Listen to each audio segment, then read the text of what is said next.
abbaa milkiin jedhama. Magaalaa Jimmaa Abbaa Jifaar irraatti kan hin dhufe. Kana dura baay'ee na dhukkuba ture. Dhukkubni koo kun ji'a 8 narra ture.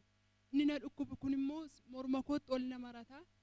Sagalee fuudhee haasa'uu hin danda'u. Kun immoo galgala sa'aatii 6 sa'aatii 7 keessa natti dhufa. Yeroo natti ka'u keessatti morma kootti ol na marata. Lubbuu koo baasuudhaaf yeroo baay'ee akka sariifata. Guyyaa tokko nan bulee yaadeen beeku. Lafa kadhannaa iddoo jedhames naa hanqateen beeku. Yeroo hundumaa naa kadhatamu.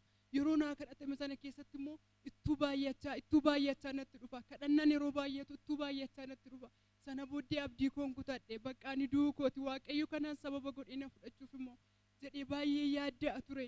Yeroo guyyaa fayyaa mana yaalaa yeroo deemes noormaaliidha naan jedhu mormi koo keessi yeroo laalamu jechuudha. Waanuma tokko waan isaan beeku galgala qofa waamee na kaasa morma kootti ol na marata. Ani yeroon kadhadhee ka'u kadhannaa keessatti lubbuu koo fudhatee deemuuf baay'ee yaalii godha. Waaqayyo garuu na gargaaree guyyaa tokko akkas gara magaalaa Naqamtee dhufneetu kadhannaa kadhachiifadheen deebi'ee gala. Ammas sanuma ta'e. Amma immoo deebi'ee tan ganama ka'ee gara magaalaa Naqamtee dhufe. Borontamuu isaatii namni tokko akkas naan jedhe. Gara waldaa fayyinaa yoo deemtee hidhaan kee ni hiikamaatii gara waldaa kanaa kottu naan jedhan. Achumaatiin nan ba'e eessa akka ta'e sin beeku. Ganamuma ka'een deeme. Otuun deemuu waldaan fayyinaa gara kamidhedhee gara aspaaltii gamaa keessatti nama tokko gaafadhe. Kunoo sagantaan guyyaa har'aa jira waan ta'eef dhaqinaan jedhe namni tokko karaatti natti dhufe. Dhufee sagantaa hirmaadhee sa'aatii booda immoo siree yookaan diistaawusii qabadhee naa kadhatan. Abbaan mul'ataa akkas jedhanii dubbatan. Obboleettii koo ba'aa guddaa baattee jirta. Deemtees furmaatan arganne. Waaqayyo garuu sa'aatii kanaa kaasee furmaata sii laateera naan jedhan. Waaqayyoon naa galateeffadha.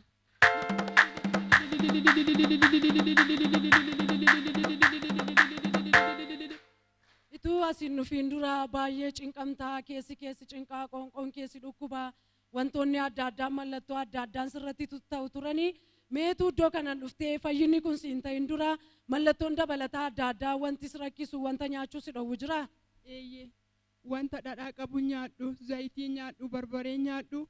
Akkasumatti shiroodhuma bulbuladhee nyaadha. Yoo nyaadhee iyyuu naaf hin sifatu. Maaliif yeroo nyaadhe gannaan bu'uu ol na ba'a. Xiqqoo ishii nyaadhees boqonnaan argadhu. Utuun akkasitti cinqamuu isaan naa kadhatanii bishaan kadhataa asiitii fudhadhee irratti naa kadhatanii galan. Bishaan dibataa irratti jechuudha. Guyyaan suni guyyaa sanbata xiqqaa ture. Ittiin oolee gaafa guddaasaa waanuma tokko milikitan argine rafeen bulee gaafa ammas maaksanyoo yookaan facaasaa sanarratti nan kadhadha ture ganama subii ka'ee jechuudha. Otuun kadhadhuutaniyyuu gadi jedhee bishaan aayilaandii sanatti xiqqoo qadaaddii shaarratti fudhadhee nan liqimse. Si'a 3 gaafa liqimsu bishaan wanta akka oomacha adii ta'etu gurraacha humnaan olii gurraacha isaatu arra. Hallelujaa Waaqayyoon galatee.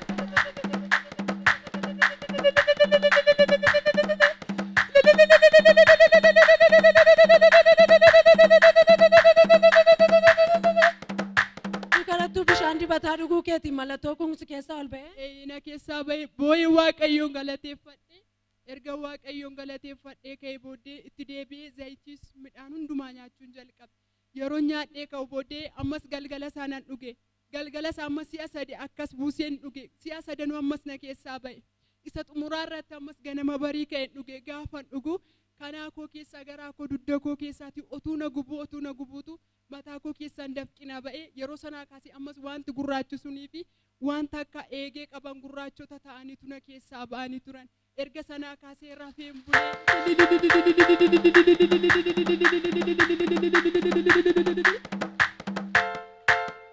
Waaqayyo akkasitti na gargaaree amma barbaadees nan nyaadha zayitiis nan nyaadha waan hundumaa nan nyaadha rafees nan dammaqa. Birrannaa malee ol galeen gadi baasa Waaqayyoon naa galateeffadha. Harka ormaatiin dadhabame isa danda'u Waaqayyoo kanaaf ammayyuu dabalaati Waaqayyoof galata. Hallelujaa hallelujaa. Keessi koomtuu nagaadha. Waanuma tokko wanti na birrachiisus hin jiru. Akkuma hiriyaa kootu Waaqayyoon nan galateeffadha nan nyaadha rafee nan dammaqa birrannaa tokkoyyuu hin qabu galanni guddaa Waaqayyoodhaaf haa ta'u. Galanni Waaqayyoof haa ta'u ammayyuu dabalaati Waaqayyoon galateeffadha waa isheetiif.